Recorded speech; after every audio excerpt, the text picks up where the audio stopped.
All right, so get ready because today we are diving deep into Chinese branding strategy. Sounds intense. It is fascinating stuff, though. We're looking at Leveraging Momentum, a book by Uncle Golden Gun. We've got all sorts of articles, research, and notes all about this book. I actually saw that you had a physical copy of the book there. I do. I do. I like to have the physical copy in front of me, get that tactile experience. But yeah, we are going to unpack some of the most interesting bits of this book. And for our listeners, this book is like a playbook. It's a guide to winning in one of the world's most exciting markets.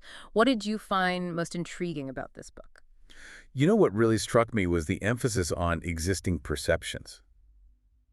It's like it's saying, don't start from scratch, don't try and create something totally new, but leverage what's already there in people's minds. Yeah, it's like they're saying don't reinvent the wheel, just give it a really cool new spin. Exactly. I think that's such a smart approach. The book talks about this anchor points strategy, which I found super interesting. Can you break that down for us a bit? Sure. The anchor point strategy really highlights the idea that the price of your product actually dictates the type of message you should be using. So if you're selling like a really budget-friendly product, you'd be shouting about savings and value for money, right? Exactly. That's exactly it. But if you're going for like a premium market, you'd be more focused on like quality, expertise, maybe even talk about the heritage, like where it comes from.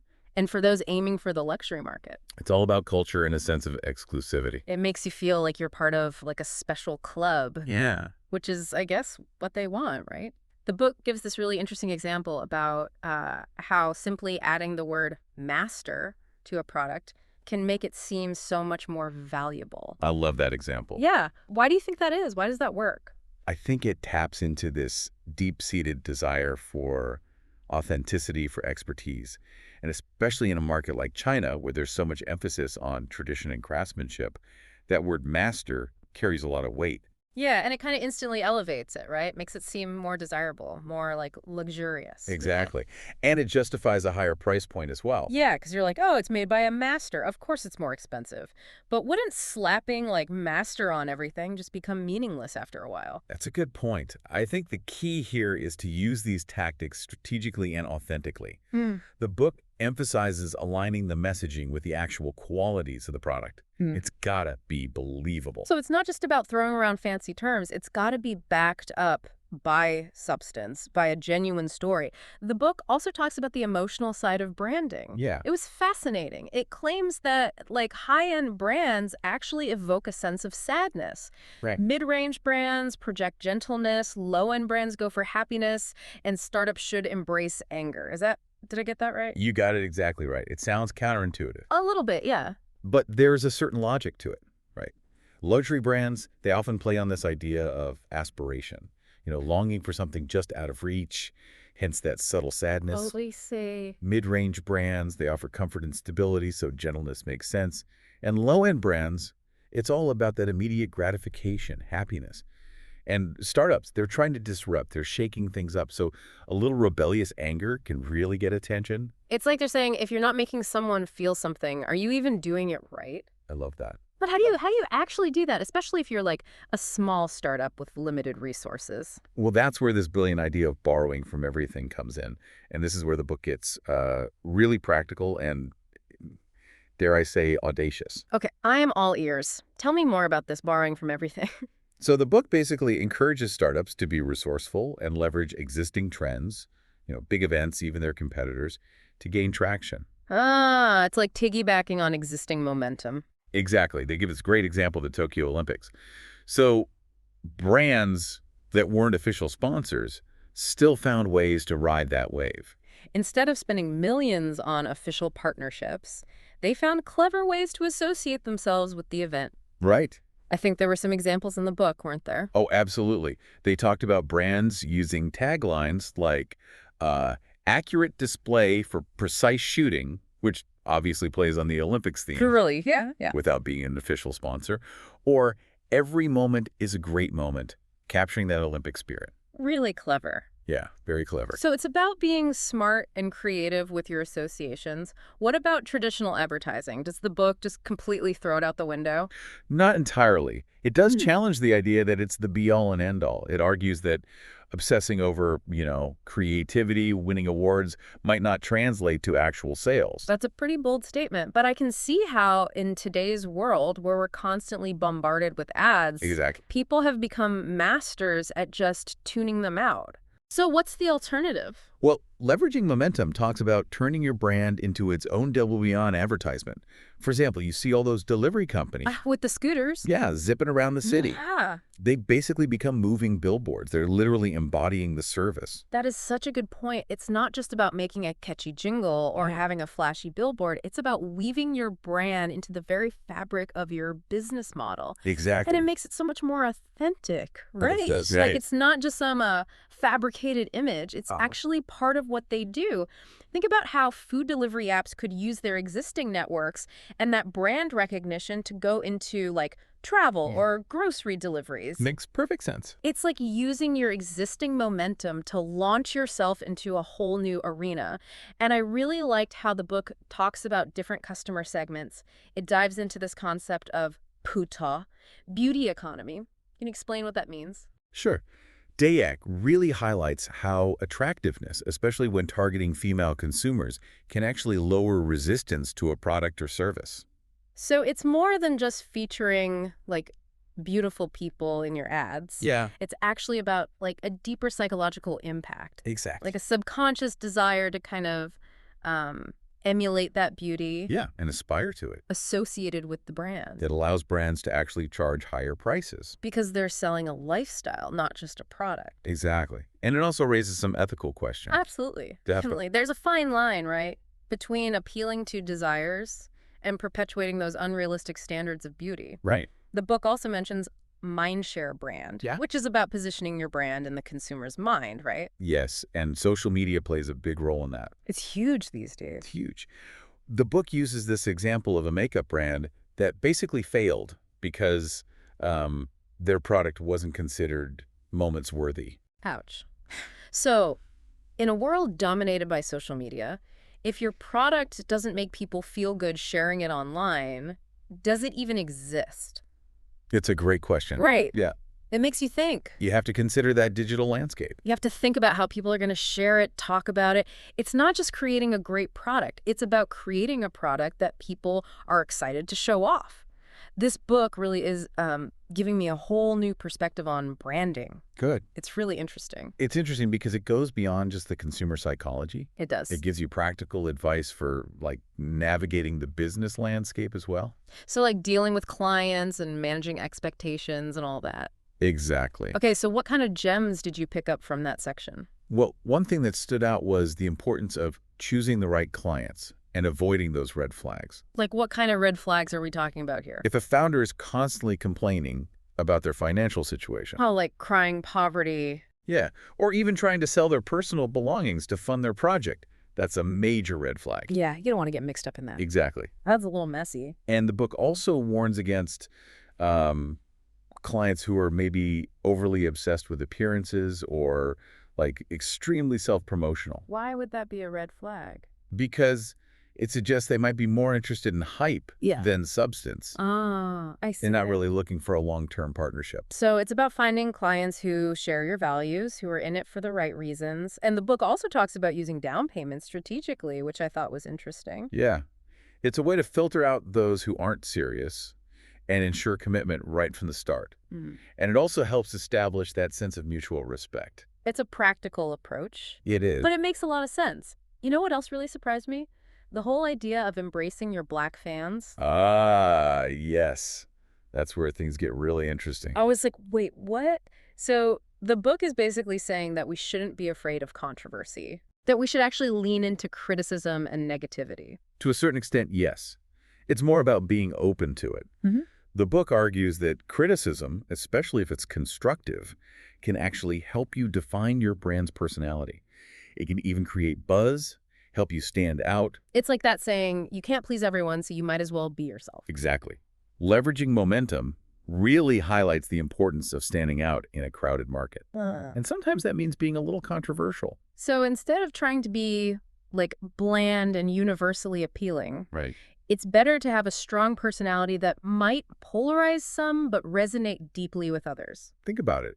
Some of the most successful brands out there, they have strong personalities. They're not afraid to take a stand, be different, even be a little controversial. The book actually uses the example of musician Wall, Yeah. whose music was considered very controversial, Mm-hmm. but it actually propelled him to fame. It did. And then there's Leonardo DiCaprio finally winning that Oscar after playing a less glamorous, more flawed character. Right, exactly. It's like they're saying sometimes the path to success involves a little bit of chaos. I like that. Right. I like that a lot. But you need to know how to navigate that chaos. And I think that's where understanding industry cycles comes in. Why do you think that's so important? Well, if you're going to leverage momentum, you need to know which way the momentum is going, right? Right. So the book outlines these 3 stages. The windfall period, when profits are high and there's not much competition. Okay. Then you have the involution period. Competition heats up, margins shrink. And finally, the long tail period, where growth is stable but limited. So it's all about timing. It's like riding a wave. You got to know when to paddle, when to catch it, and when to bail before you wipe out. Exactly. And a great example to use is the rise of new domestic products in China. These brands are riding a wave of national pride, this desire for, high-quality, culturally relevant products. That's so interesting. So understanding where those products fall within those cycles can be really valuable for entrepreneurs Absolutely. trying to enter that market. This book is really eye-opening. I'm already seeing the world a bit differently. Me too. It's amazing. I'm starting to spot those momentum moments everywhere I look. That's the power of a deep dive like this. Hmm? It's not just about learning stuff.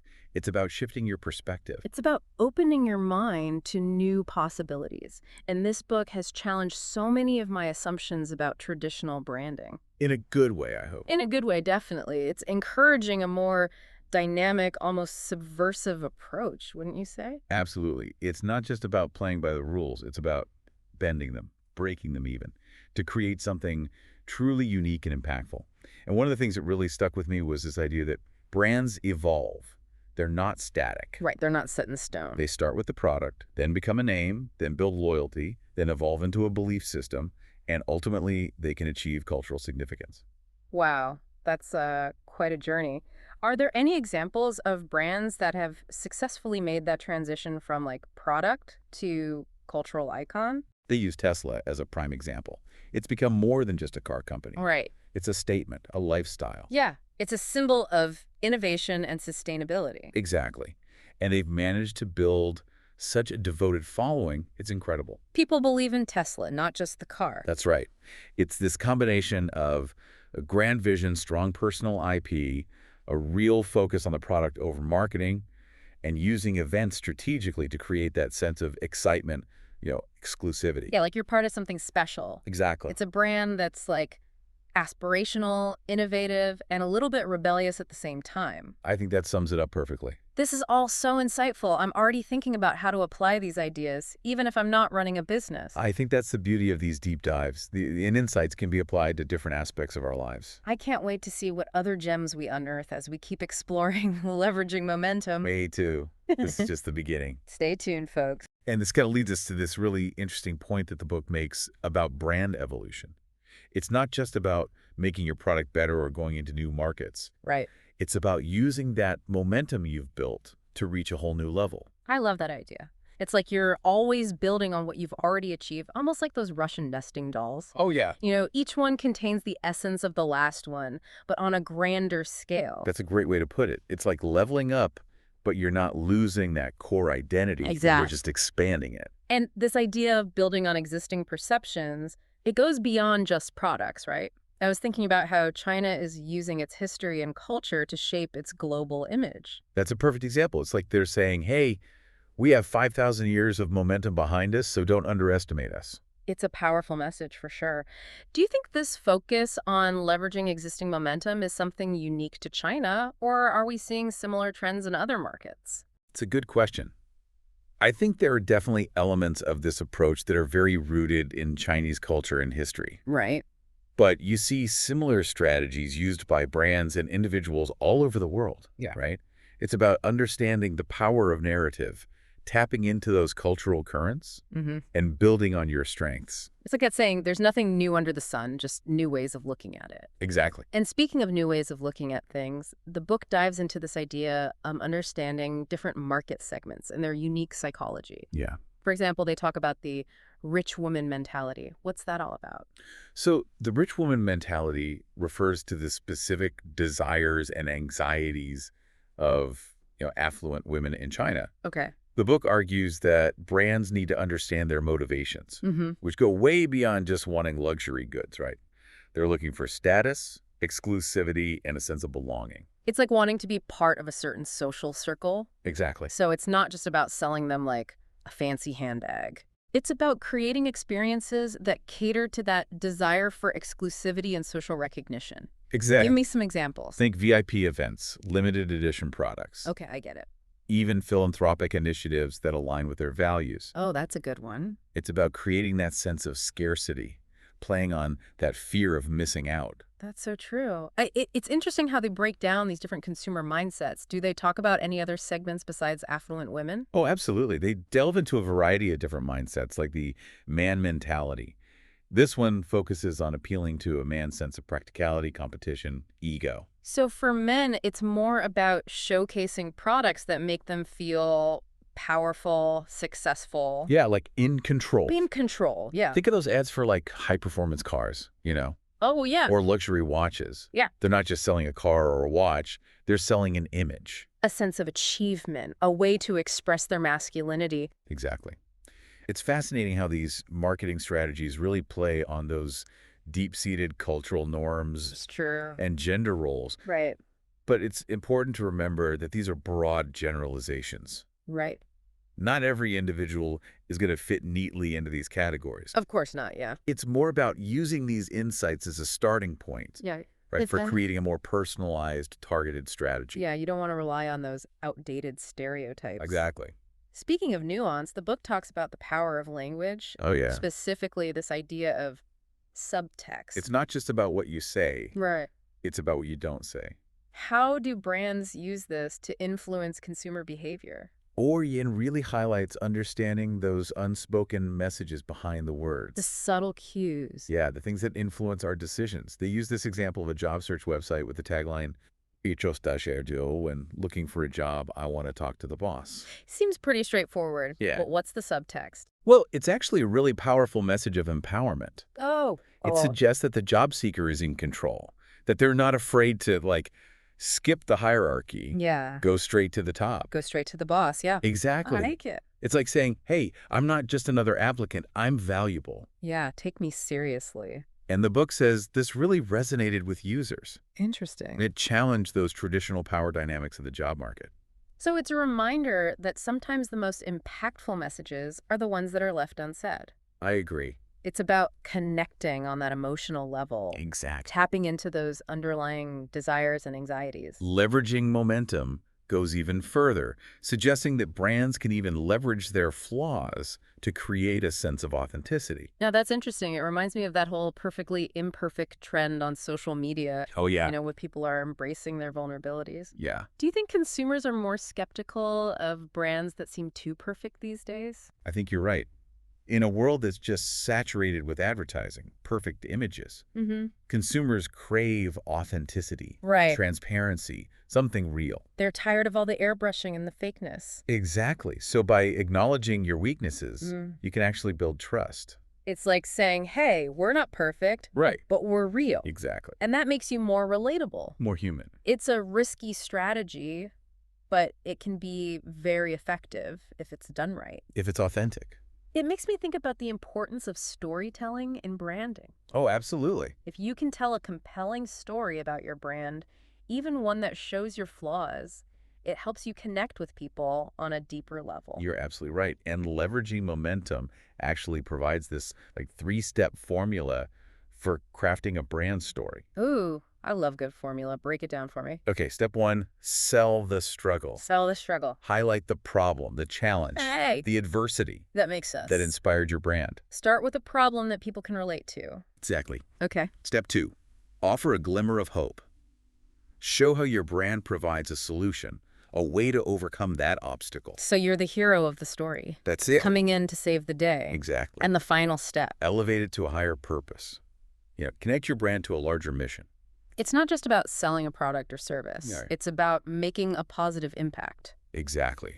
Tell a story that inspires, motivates, makes people feel like they're part of something bigger. Love it. It's like taking that classic hero's journey Yeah, and applying it to the world of branding. that's a great way to put it. The book also has some practical advice about, the business side of things, like Yes. building strong client relationships. Yeah, they talk about those red flags like clients who are always complaining about money. Yeah, or those who are overly focused on appearances. It's all about choosing your clients wisely. Do they have any tips for handling difficult clients?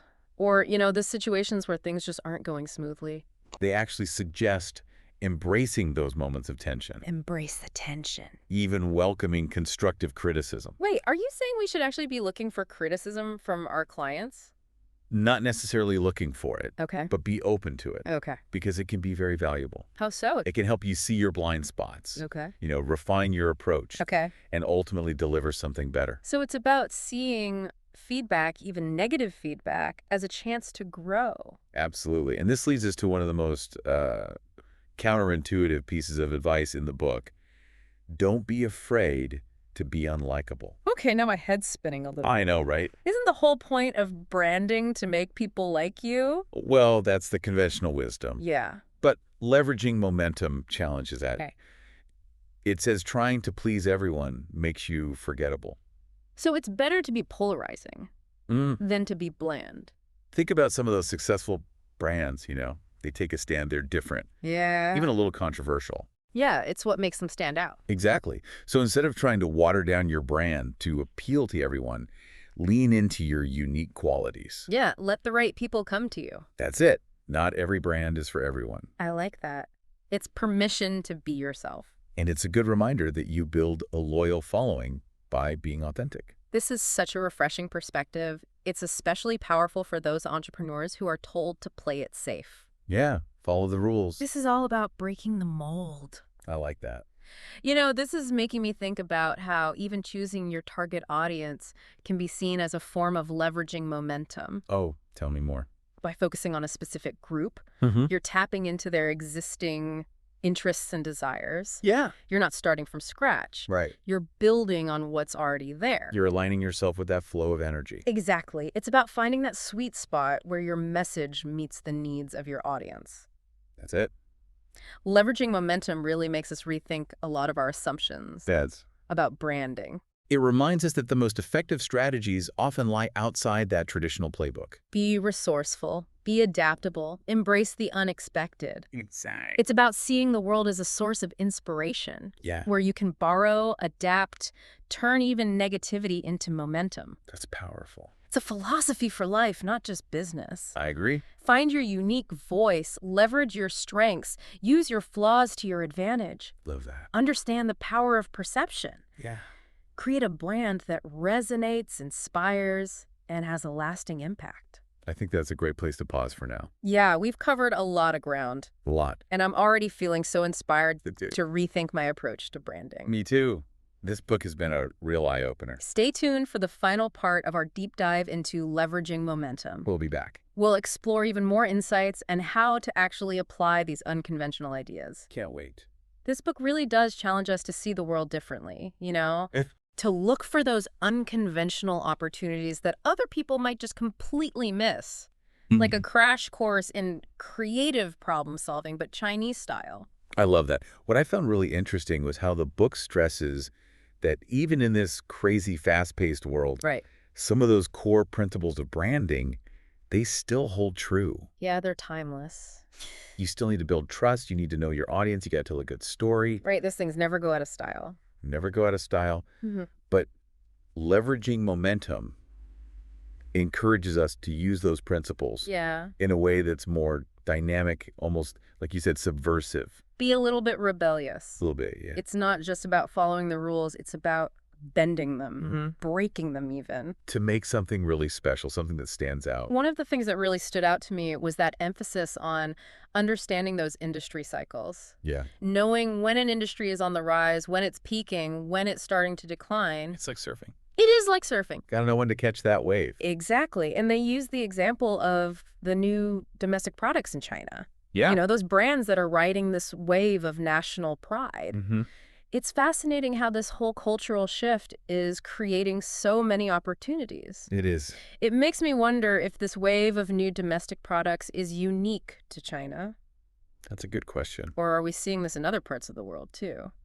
I think there are definitely parallels, in countries that are seeing this rise in national pride, Yeah. wanting to support local businesses. Right, but what makes the Chinese market so interesting is the speed. The scale of it. It's like everything's happening in rights. Fast Yeah. forward, Yeah, this book really drives home the point that branding is not just about marketing. it's now. It's about understanding those bigger forces that are shaping the world around The us. social, the economic, even the political. Brands need to be aware of those shifts in perception, Absolutely. those emerging trends. The ones who can anticipate and adapt are going to win. Leveraging momentum is giving me a whole new perspective Okay. on how to approach branding, even in my personal life. I think that's great. It's not just about a logo or a tagline. It's about crafting your story. Hmm. It's about building relationships, understanding the world around you, And being resourceful, adaptable, and embracing the unexpected. because sometimes the best opportunities come from those moments of disruption. That's right. So, what does this all mean for you, the listener? Yeah, good question. Whether you're an entrepreneur, a marketer, or just someone who's fascinated by human behavior, Yeah. there are so many valuable lessons in leveraging momentum. It's a reminder that success isn't always about brute force. Right? It's not always about following the rules. It's about being creative, being resourceful, Exactly. sometimes even being a little audacious. It's about understanding how people see things, the art of telling a good story, connecting with your audience on an emotional level, Yeah? embrace what makes you unique, use your flaws to your advantage, and ride that wave of momentum wherever it takes you. So well put. This has been such an insightful deep dive. I'm ready to put these ideas into practice. Me too. It's been a pleasure exploring this with you. And to our listeners, we'll leave you with this. What are your momentum moments? What opportunities are hiding in plain sight just waiting for you to discover them? What can you leverage to move yourself forward? Think about it. We'd love to hear your thoughts. Connect with us on social media using the hashtag #DeepDiveMomentum. And join us next time for another deep dive as we explore the world of behavioral economics. Until then, happy leveraging.